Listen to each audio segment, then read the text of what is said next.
નમસ્કાર, સ્વાગત છે આપનું રંગતમાં। હું સિદ્ધિ કમાણી રોજ તમને અવનવી વાનગી બનાવતા શીખવું છું। જો તમને મારી વાનગી પસંદ આવતી હોય તો તમે મારી ચેનલને સબસ્ક્રાઇબ કરો, મારા વિડીયોને લાઈક કરો અને તમારા ગ્રુપમાં મારા વિડીયો જરૂરથી શેર કરો। તો આજે આપણે ઘરમાં જ્યારે રોટલી બનાવી હોય બપોરે અને 3 થી 4 રોટી વધી હોય તો તેમાંથી ખૂબ જ ટેસ્ટી એવો વધેલી રોટલીનો ચેવડો બનાવતા શીખીશું। એ પહેલાં તમે હજુ સુધી ચેનલને સબસ્ક્રાઇબ ના કરી હોય તો વિડીયોની નીચે જ્યાં રંગત છે તેની બાજુમાં સબસ્ક્રાઇબનું બટન છે તેને તમે ક્લિક કરો। તે ક્લિક કરશો એટલે બેલ આઇકન આવશે, તેને પણ તમે પ્રેસ કરો જેથી મારા નવા વિડીયોના નોટિફિકેશન તમને સૌપ્રથમ મળતા રહે। તો ચાલો આજે આપણે બનાવવાનું શરૂ કરીએ ખૂબ જ ટેસ્ટી એવો વધેલી રોટલીનો ચેવડો। ખૂબ જ ટેસ્ટી અને સ્પાઇસી એવો વધેલી રોટલીનો ચેવડો બનાવવા માટેના ઇન્ગ્રેડિયન્ટ્સ આપણે અહીંયા જોઈ લઈએ। મેં અહીંયા 4 રોટી આપણે જે બપોરે જમતા વધી હોય ને ઠંડી હોય તેવી 4 રોટી લીધી છે। આપણે તળવા માટે અને વઘાર માટે તેલ જોશે એટલા માટે મેં અહીંયા તેલ લીધું છે। 1/4 કપ મેં શિંગદાણા લીધા છે, 3 થી 4 મીઠા લીમડાના પત્તા, એક મીડિયમ તીખું એવું લીલું મરચું ઝીણું સમારી લીધું છે, અડધી ચમચી સફેદ તલ, અડધી ચમચી સંચળ પાવડર, 1/4 ટીસ્પૂન નમક, 1/2 ચમચી મેં ખાંડનો પાવડર લીધો છે, અડધી ચમચી હળદર, 1/4 ટીસ્પૂન આમચૂર પાવડર, અડધી ચમચી લાલ મરચું પાવડર અને ચપટી હિંગ લીધી છે। તો ચાલો આપણે બનાવવાનું શરૂ કરીએ ખૂબ જ ટેસ્ટી એવો વઘારેલી રોટલીનો ચેવડો। હવે આપણે અહીંયા જે 4 રોટી લીધી છે મેં તેને આપણે કટિંગ કરવાની છે। તો અહીંયા આપણે આવી રીતે રોટીને અહીંયા મેં ચોપિંગ બોર્ડ લીધું છે એની ઉપર હું આવી રીતે લઈ લઈશ અને ચપ્પા વડે આવી રીતે વચ્ચેથી એના 2 પાર્ટ કરી દઈશ અને પછી આપણે એની લાંબી સ્ટ્રીપ કરવાની છે। તો આવી રીતે આપણે એના 2 પાર્ટ કરી દેવાના છે ને હવે આવી રીતે પતલી ચિપ્સમાં આપણે રોટલીને કટિંગ કરી લેશું। તો આવી રીતે આપણે બધી જ રોટલીનું પતલી ચિપ્સમાં કટિંગ કરી લેવાનું છે।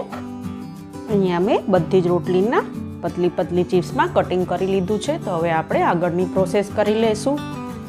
હવે આપણે જે રોટલીની સ્ટ્રીપ કરી છે તેને આપણે તળવાની છે। તો એના માટે મેં અહીંયા ગેસની ફ્લેમ ચાલુ કરી અને એક પેન ગરમ કરવા માટે રાખી છે અને હવે આપણે પેનની અંદર તેલને ગરમ થવા માટે રાખી દઈશું। અહીંયા આપણું તેલ ગરમ થઈ ગયું છે તો આપણે જે રોટલીની અહીંયા સ્ટ્રીપ કરી છે તેને આપણે તેલની અંદર તળવાની છે। તો આપણે આવી રીતે થોડી રોટલીની અંદર સ્ટ્રીપ એડ કરી દઈશું અને એકદમ ક્રિસ્પી થાય અને સેજ લાઇટ બ્રાઉન થાય ત્યાં સુધી આપણે એને તળી લેશું। અહીંયા આપણી રોટલીની સ્ટ્રીપ જે તળવા માટે રાખી હતી તે એકદમ લાઇટ બ્રાઉન થઈને મસ્ત કડક અહીંયા તળાઈ ગઈ છે। તો હવે આપણે એને આવી રીતે ચારા વડે બધી જ રોટલીની સ્ટ્રીપને એક ડીશમાં કાઢી લેશું। અહીંયા આપણી રોટલી મેં તળી લીધી છે। તો હવે આપણે જે અહીંયા 1/4 કપ સિંગદાણા લીધા હતા તેને પણ આપણે તેલની અંદર તળી લેશું। અહીંયા આપણા સિંગદાણા પણ મસ્ત તળાઈ ગયા છે। તો હવે આપણે એને પણ ડીશમાં કાઢી લેશું। હવે આપણે ચેવડાનો વઘાર કરવાનો છે। તો એના માટે આપણે જે પેનમાં રોટલી અને સિંગદાણા તળ્યા હતા એ જ પેનની અંદર આપણે તેલ વધારાનું બધું નીકાળી લીધું છે। તો હવે આપણે એમાં 1 ચમચી જેટલું તેલ એડ કરી દઈશું અને તેલને ગરમ થવા માટે રાખી દઈશું। અહીંયા આપણું તેલ ગરમ થઈ ગયું છે। તો તેલની અંદર અહીંયા મેં જે લીલું મરચું લીધું હતું તે હું એડ કરી દઈશ જેથી આપણું લીલું મરચું સંતળાય અને એકદમ કડક થઈ જાય એટલા માટે। હવે આપણે અહીંયા મીઠા લીમડાના પત્તા લીધા હતા તે હું એડ કરી દઈશ અને અહીંયા મેં ચપટી હિંગ લીધી હતી તે પણ હું એડ કરી દઉં અને ત્રણેય વસ્તુને તવીથા વડે તેલની અંદર વ્યવસ્થિત રીતે સાંતળી લેવાની છે અને આપણું મરચું એકદમ કડક થાય ત્યાં સુધી આપણે એને સાંતળવાનું છે જેથી ચેવડામાં એની જે મોઇસ્ચર હોય તે બેસે નહીં અને આપણો ચેવડો કડક ને ક્રિસ્પી રહે એટલા માટે। તો આવી રીતે આપણે એને 1 મિનિટ માટે વ્યવસ્થિત રીતે મરચું કડક થાય ત્યાં સુધી સાંતળી લેશું। અહીંયા મેં ચેવડાના વઘારમાં મરચું એડ કર્યું છે। જો તમારા ઘરના સભ્યોને લાલ મરચું કે લીલું મરચું પસંદ ના હોય તો તમે એ નાખ્યા વગર પણ ખૂબ જ મસ્ત ટેસ્ટી ચેવડો બનાવી શકો છો।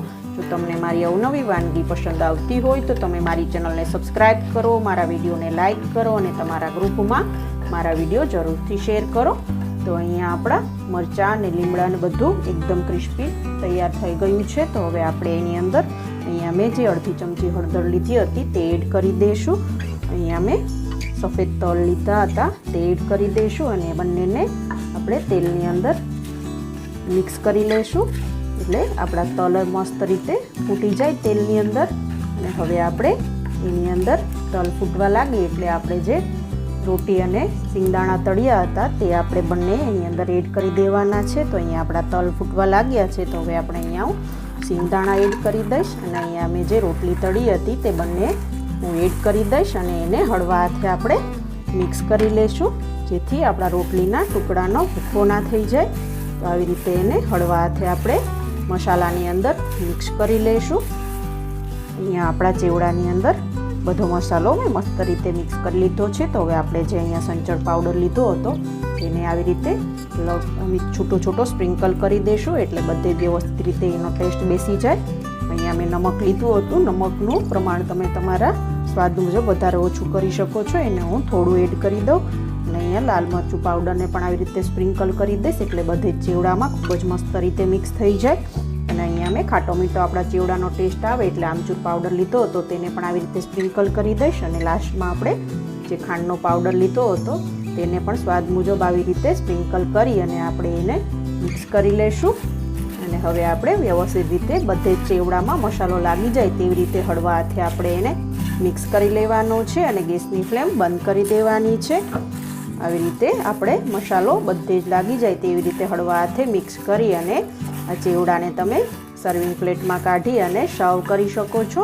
આ ચેવડો તમે ઘરે એકવાર જરૂરથી ટ્રાય કરજો, તમારા ઘરના સભ્યોને ચોક્કસથી ભાવશે અને વારંવાર બનાવવાનું કહેશે. તો અહીંયા આપણા ચેવડામાં બધો જ મસાલો મસ્ત રીતે મિક્સ થઈ ગયો છે. તો હવે આપણે એને સર્વિંગ પ્લેટમાં કાઢી અને સર્વ કરી લઈશું. ખાવામાં ખૂબ જ ક્રિસ્પી અને ટેસ્ટી એવો વધેલી રોટલીનો ચેવડો અહીંયા તૈયાર છે. તો તમે પણ આ ચેવડો ઘરે એકવાર જરૂરથી ટ્રાય કરજો કે તમારા ઘરના સભ્યોને અને બાળકોને જરૂરથી ભાવશે. તો તમારો વધેલી રોટલીનો ચેવડો કેવો બન્યો તે મને કમેન્ટ બોક્સમાં જરૂરથી જણાવજો. કેવી લાગી તમને મારી રેસીપી?